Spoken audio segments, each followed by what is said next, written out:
So we know that we have in the last class learned about the laws of diffraction. We in the last class have learned about the laws of diffraction. Now you see,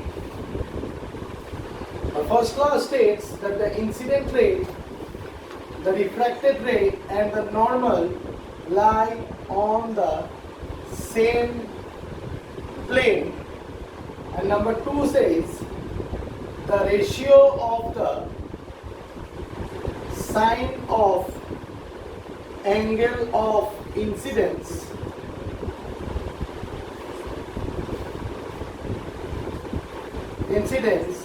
to the sine of the angle of refraction is constant for a given pair of media. Now both these laws were explained very well in the last class. Yes or no? Remember, second law is also known as Snell's law. I had explained the second law in the last class, and the second law is also known as the Snell's law. Last class or last video that you have seen, I have explained there. They are also known as Snell's law. It states that the sine of angle of incidence divided by the sine of angle of refraction is always equals to refractive index. And this refractive index for a given pair of media is constant. This refractive index also tells us the extent of refraction or bending of light for a given pair of media, and this was explained in the last video. Right or not? Was it explained well? See, always remember, refractive index can be divided into two types. Refractive index can be divided. I hope that last class, whatever I have taught you, you understood that if a given pair of media is there, and if this is the interface, this is the normal, then if this is the incident ray, if this is the refracted ray, if this is the angle of incidence, this is the angle of refraction, then sin I by sin I is a constant. Right or wrong? This has been already taught to you.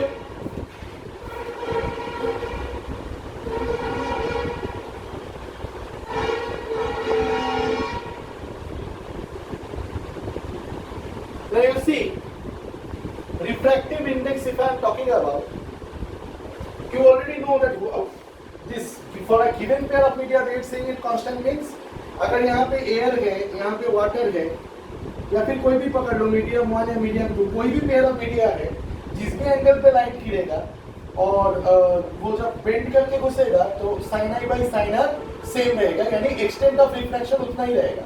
एक given pair of medium के लिए extent of refraction change नहीं होगा. Right और wrong? मतलब एक particular media से particular media में जब जाएगा, जितना स्पीड चेंज होना है उतना ही स्पीड चेंज होगा. अगर घटना है उतना ही घटेगा. ऐसा भी तो हो सकता है अलग अलग बहुत सारा लाइट रेस गिर सकता है, तो अलग अलग एंगल्स पे गिर सकता है, तो वहां पे भी क्या होता है कि तुम्हारा रिफ्रैक्टिव इंडेक्स या एक्सटेंट ऑफ रिफ्रैक्शन सेम रहेगा. हालांकि आई बदल जाए आर बदल जाए, लेकिन sine i by sine r कभी नहीं बदलेगा. ये लास्ट क्लास में ये सब मैंने क्लियर किया था कि नहीं किया था? अच्छा, तुम लोगों को वो चीज क्लियर किया था मैंने जब पहले पढ़ाया था. एक इंटरफेस अगर रहता है तो स्ट्रेट लाइन गिरता है, वो रिफ्रैक्ट नहीं करता है, और क्यों नहीं रिफ्रैक्ट करता है सिखाया था ना मैंने. एक्चुअली स्पीड चेंज होता है, लेकिन स्पीड तो चेंज होता है, रिफ्रैक्शन इसलिए नहीं होता क्योंकि जो वेव फ्रंट गिर रहा है उस वेव फ्रंट में क्योंकि ऑब्लिकली नहीं गिर रहा है तो स्पीड मतलब एक पार्ट में स्पीड कम एक पार्ट में स्पीड ज्यादा ऐसा नहीं होता है, इसीलिए रिफ्रैक्शन नहीं होता.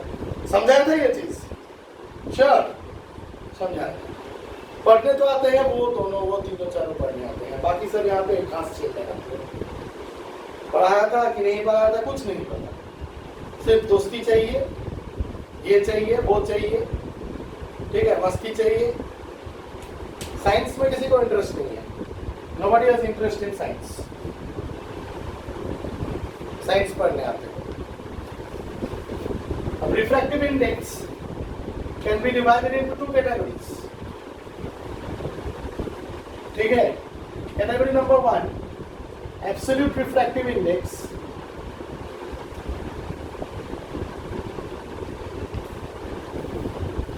and relative refractive index.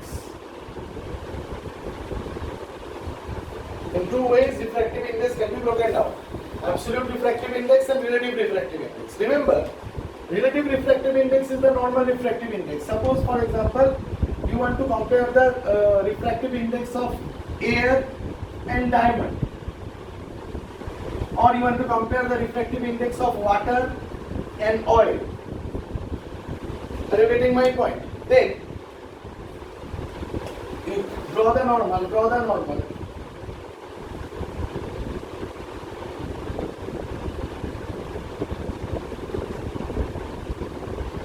Light will come and bend towards the normal. Yes or no? So this will basically happen. Light will come and bend towards the normal. So this is the I we get, and this is the R we get. This is the I we get. This is the R we get.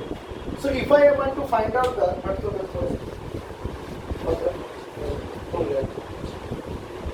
so if we want to find out the refractive index of the first media, we write like in this way: refractive index of air, refractive index of diamond with respect to air. क्यों sir refractive index of diamond with respect to air? Because air से diamond में light जा रहा है. That is the reason why refractive index of diamond with respect to air. क्योंकि air से diamond में जा रहा है, तो refractive index of diamond with respect to air is equals to sin I by sin R. इसको हम लोग ऐसे भी याद रखते हैं कभी-कभी, जिसका रिफ्रैक्टिव इंडेक्स निकल रहा है उसके एंगल को डिनोमिनेटर में रखना चाहिए, और जिसके रिस्पेक्ट में रिफ्रैक्टिव इंडेक्स है उसके एंगल को हमेशा ऊपर रखना चाहिए, है ना। तो यहाँ पे क्या होगा? Refractive index of oil with respect to water, क्योंकि ऑयल में लाइट जा रहा है वाटर से, तो that will be equals to sine i by sine r. अगर कोई तुम लोग को ट्रिक करके ऐसे दे,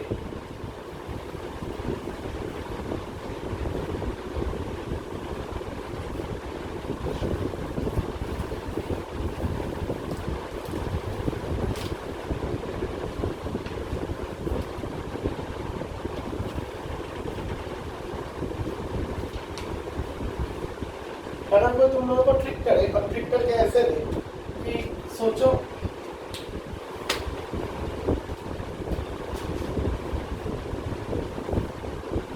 ये एक मीडियम है A और ये एक मीडियम है B, और लाइट का ऐसे आ रहा है और ऐसे बेंड हो रहा है, ये एक एंगल है स्मॉल a, ये एक एंगल है स्मॉल b।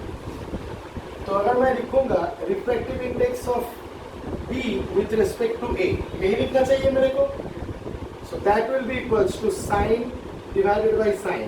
बोलो यहाँ पे क्या एंगल होगा, यहाँ पे क्या एंगल होगा? ऊपर आई होगा, नीचे वाला A भी दिया है वो इसे ऊपर ए नीचे होगा, नीचे sin A by sin B। अगर ऐसा दिया है तो सोचो, ड्राइंग थ्रू ही ऐसा किया है हम लोगों ने।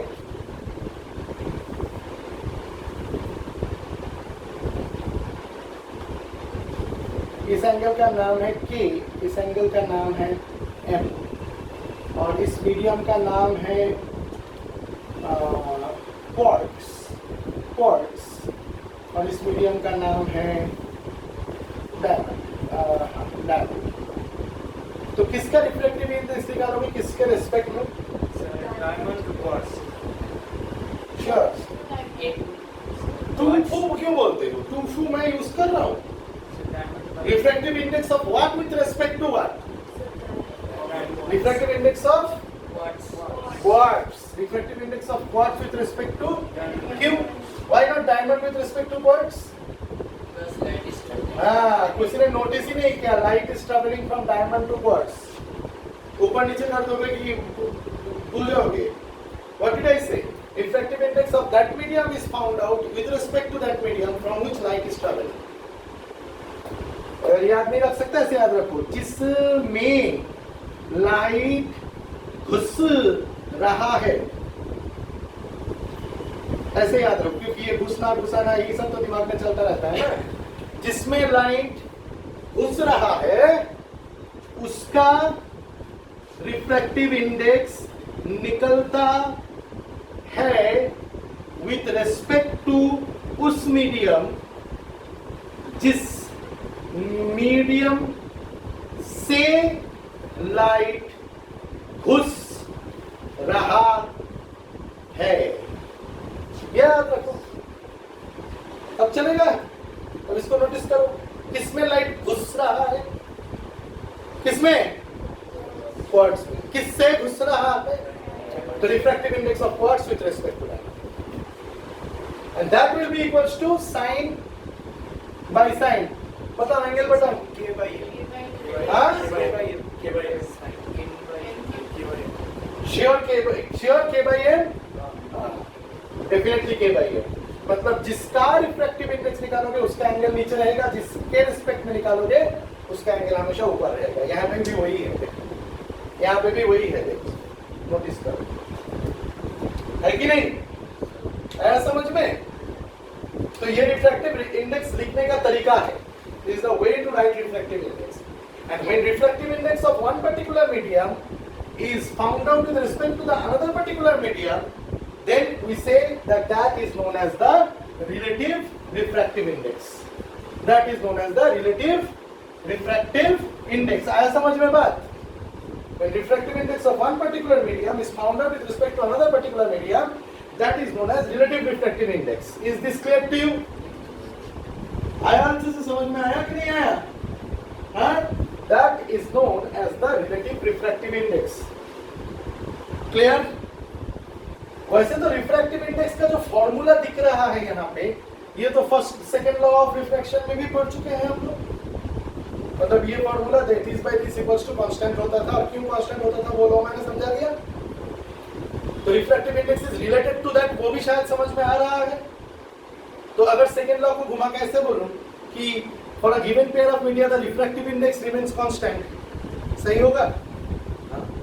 The ratio of the angle of the sine of angle of one medium to the ratio of the sine of the angle of another medium always remains constant for a given pair of media. नहीं बोल के मैं बोल सकता हूँ refractive index remains constant for a given pair of media. ये भी चलेगा, right or wrong? क्योंकि वही चीज refractive index है. और refractive index हमें क्या बताता है? What is refractive index telling us? कि कितना extent of refraction है? ये मैं पहले क्लास में भी, मतलब पिछले क्लास में भी बताया हूँ. जितना a छोटा होगा, जितना b बड़ा होगा, उतना रिफ्रैक्टिव इंडेक्स का वैल्यू बड़ा छोटा आएगा. राइट और रॉन्ग? जितना a छोटा होगा, सोच के मैं एक चीज दिखाता हूं. कितना समझ में आया?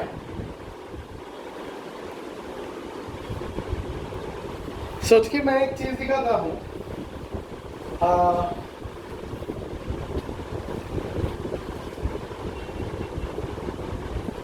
सोच एक मीडियम है, कोई भी. सोच एक मीडियम है बी, एक मीडियम है ई. ऐसे नाम देता हूँ. चलो ऐसे नाम देता हूँ. रिफ्रैक्टिव एक मीडियम है 1, एक मीडियम है 2. ठीक है? अब ऐसे लाइट आया और ऐसे बेंड होके गया. कौन सा मीडियम डेंसर है, कौन सा मीडियम रेयर है? किसमें स्पीड ज्यादा है, किसमें स्पीड कम है?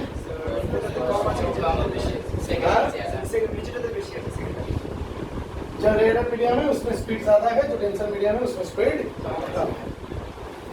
तो अगर ये एंगल है ए, ये एंगल है बी, तो हम लोग निकालेंगे refractive index of 2 with respect to 1 is equals to sin A by sin B. Yes और no?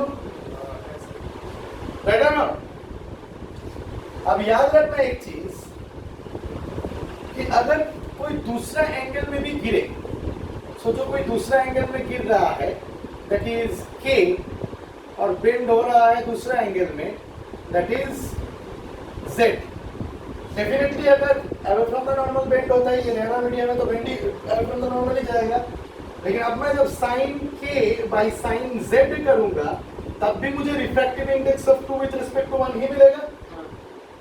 And sine A by sine B must be equals to sin k by sin z, because this refractive index and this refractive index will never change, because this refractive indexes are the refractive index of the two given pair of media, which will not change because it depends on the given pair of media. এখানে speed of light আলাদা, ওখানে speed of light আলাদা, এরকম তো হতে পারে না। কেন বলছিস, কেন সেকেন্ড লতে কনস্ট্যান্ট বলছিল? Is this clear to you? বুঝছিস না বুঝিস নাই? হ্যাঁ, ক্লিয়ার হচ্ছে? So this though I have already discussed. Now the fact is this, that these are all absolute refractive indexes. Now let us talk about, these are all relative refractive indexes. Let us talk about, we wanted to talk about absolute refractive index. We wanted to talk about relative refractive index. Relative refractive index we already have talked about. What is absolute refractive index? When the refractive index of a media is always measured with respect to vacuum, then it is called relative refractive index. ভ্যাকিউমের রেসপেক্টে যদি মাপা শুরু করিস তাহলে সেটাকে relative refractive index বলে। সবসময় ভ্যাকুয়ামের রেসপেক্টে না, মানে এটা বলতে চাচ্ছে যে রিলেটিভে তো এয়ার নিতে পারো, ওয়াটার নিতে পারো, ডায়মন্ড নিতে পারো, যা খুশি তাই নিতে পারো। রিলেটিভ একটা রেসপেক্টে আরেকটার স্পিড কতটা কমতেছে বা বাড়তেছে, একটা রেসপেক্টে আরেকটায় কতটা ডিফ্র্যাকশন, एक के रिस्पेक्ट में दूसरे का कितना रिफ्रैक्शन हो रहा है, कितना इंक्रीज हो रहा है, कितना डिक्रीज हो रहा है, इसके रिस्पेक्ट में दूसरे का, ये हो गया relative to each other. Absolute में हम लोग किसी भी मीडियम का रिफ्रैक्टिव इंडेक्स नापेंगे विद रिस्पेक्ट टू वैक्यूम। क्यों? क्योंकि vacuum is the rarest medium, vacuum is the rarest medium, vacuum से रेयर कोई मीडियम नहीं है। The speed of light will be maximum in vacuum 3 into 10 to the power 8 meter per second। और जिस भी medium से, वैक्यूम से जिस भी मीडियम में लाइट घुसेगा हमेशा स्पीड कम ही होगा उसका। तो हम लोग जब एब्सोल्यूट रिफ्रैक्टिव इंडेक्स निकालेंगे तो हमेशा नीचे एक ऐसा मीडियम रहेगा जिसका हम लोग वैक्यूम के रिस्पेक्ट में देखना चाहते हैं कि कितना हो रहा है। Are you getting my point? सोचो वैक्यूम है, एयर है, ऐसा हो सकता है। सोचो वैक्यूम है, वाटर है, ऐसा हो सकता है। सोचो वैक्यूम है, ग्लास है, ऐसा हो सकता है। सोचो वैक्यूम है, डायमंड है, ऐसा हो सकता है। कुछ भी रिफ्रैक्टिव इंडेक्स मिल सकता है, लेकिन हमेशा जिसका भी रिफ्रैक्टिव इंडेक्स, और हर वक्त क्या होगा, टुवर्ड्स द नॉर्मली बेंड होगा। यस और नो? हर वक्त क्या होगा, टुवर्ड्स द नॉर्मली बेंड होगा। हर वक्त क्या होगा, टुवर्ड्स द नॉर्मली बेंड होगा। हर वक्त क्या होगा, हर वक्त क्या होगा, टुवर्ड्स द नॉर्मल ही बेंड होगा। यस और नो? मतलब हर वक्त स्पीड घटेगा ही। And we will write how, refractive index of air, ऐसे लिखेंगे रिफ्रैक्टिव इंडेक्स ऑफ एयर, इसको लिखेंगे रिफ्रैक्टिव इंडेक्स ऑफ वाटर, इसको लिखेंगे रिफ्रैक्टिव इंडेक्स ऑफ ग्लास, इसको लिखेंगे refractive index of diamond. Sir ऊपर में कुछ नहीं लिखो, क्या पता ही तो है वैक्यूम के रिस्पेक्ट में है, सिर्फ एक का ही लिखेंगे, मतलब सिर्फ वैक्यूम के रिस्पेक्ट में है। समझ में आया? सिर्फ किसके रिस्पेक्ट में होगा, वैक्यूम के रिस्पेक्ट में होगा। तो ये हो गया तुम्हारा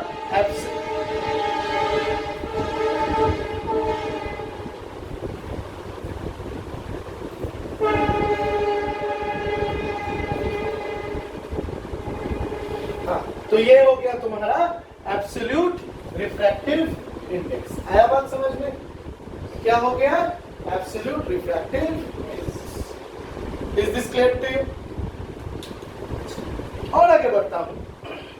तो refractive index, relative refractive index हम लोग को यह बताता है कि एक दूसरे के रिस्पेक्ट में इंक्रीज हो रहा है, डिक्रीज हो रहा है, डिक्रीज हो रहा है तो कितना डिक्रीज हो रहा है, इंक्रीज हो रहा है तो कितना है। कोई भी पेयर ऑफ मीडिया रह सकता है। और एब्सोल्यूट रिफ्रैक्टिव इंडेक्स में ओनली वैक्यूम के रिस्पेक्ट में दूसरा कोई मीडियम रहेगा। ये सर, क्या तुम लोगों ने एक चीज नोटिस किया है कभी?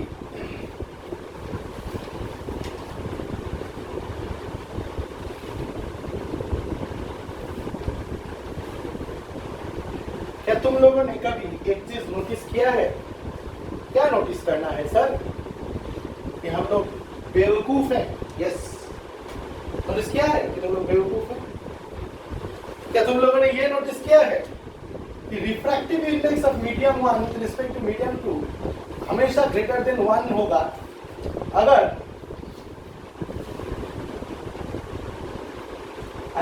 सॉरी ऐसे नहीं, refractive index of medium A with respect to medium B कोई भी ग्रेटर देन 1 हमेशा होता है, ठीक है।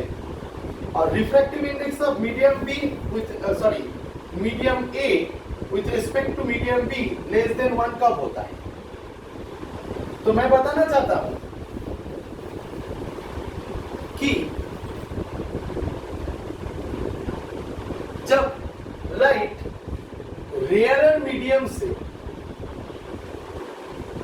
डेंसर मीडियम में जाएगा तो refractive index of the pair of medium will be greater than 1। और जब लाइट डेंसर मीडियम से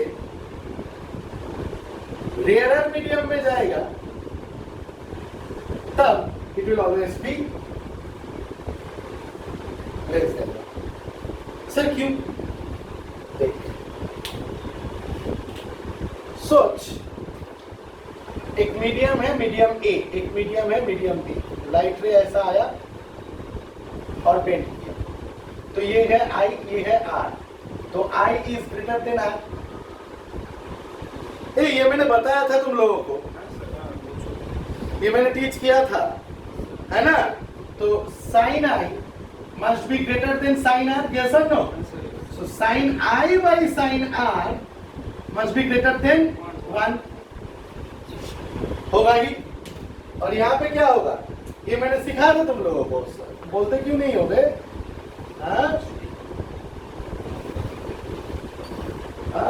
ज्यादा ये मत करो, बोला करो। तो अब देखना मैं टीचर से मुन्ना भैया बन गया हूँ।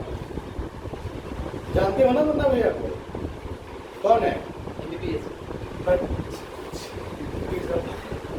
कौन है? तो A और B, तो अगर ऐसा है तो I is always less than R। ये तो होगा ही, रेयर मीडियम से डेंसर मीडियम जो जाएगा तो I R छोटा ही होगा क्योंकि लाइट इस तरफ बेंड करके चला आएगा।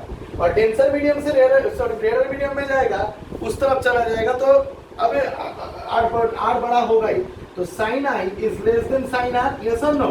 तो sin I divided by sin R is less than 1, so refractive index is less than 1, and here refractive index is greater than 1।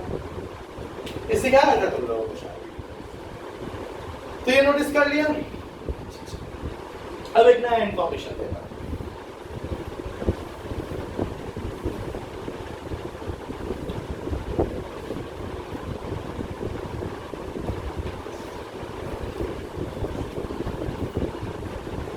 तुम लोगों को पता है कि अगर एक गिवन पेयर ऑफ मीडियम है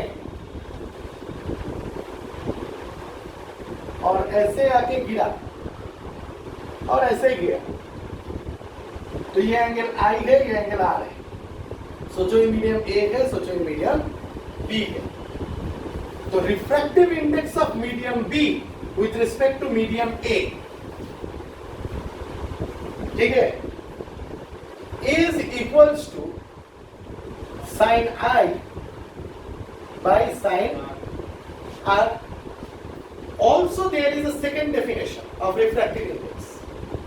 Refractive index of B with respect to A is speed of light in A divided by speed of light in definitely ये होगा, क्योंकि रिफ्रैक्शन हम लोगों को ये बताता है कि कितना एक्सटेंट में स्पीड बढ़ा है या घटा है, कम घट सकता है, कम बढ़ सकता है, करो। अगर ऐसा भी हो सकता है, दो गिवन पेयर ऑफ मीडिया हो रहा है जहां पे लाइट ऐसे ही away from the normal bend हो रहा है, लेकिन इतना ज्यादा बेंड नहीं हो रहा है, कम बेंड हो रहा है, तो यानी वहां पे स्पीड कम इंक्रीज हो रहा है, यहाँ पे स्पीड ज्यादा इंक्रीज हो रहा है, हो ही सकता है ना। सोचो और एक गिवन पेयर ऑफ मीडिया है तुम्हारे पास, ये थोड़ा सा कम बेंडिंग दिखा रहा है, maybe, are you getting my point?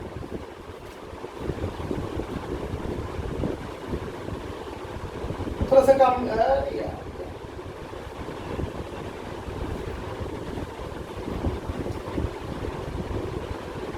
उतना बेंडिंग नहीं दिखा रहा है, थोड़ा सा कम बेंडिंग दिखा रहा है, ठीक है।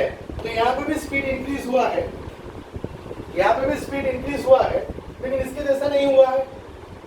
तो एक्सटेंट ऑफ रिफ्रैक्शन बताता है कि कितना आई और आर में कितना फर्क है, और मैंने बताया था आई क्यू यूज कर, साइन क्यू यूज करते हो, याद है? एनीवे, तो refractive index of medium A with respect to medium B is also equal to speed of light in A divided by speed of light in B. मतलब इन दोनों से हम लोगों को ये मिलता है कि speed of light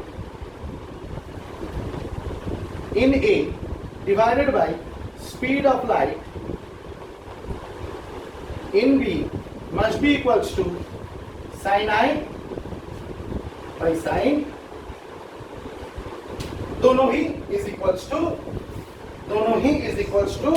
refractive index of B with respect to A। मतलब यहां से हम लोग को यह भी याद रखना है कि जिसका रिफ्रैक्टिव इंडेक्स निकाल रहा है उसका स्पीड हमेशा डिनोमिनेटर में रहेगा, और जिसके रेस्पेक्ट में निकाल रहे हैं उसका स्पीड हमेशा न्यूमरेटर में रहेगा। क्लियर हो गया बात? समझ में आया कि नहीं आया? ओए, क्या सोच रहा है? क्लियर इतना तक?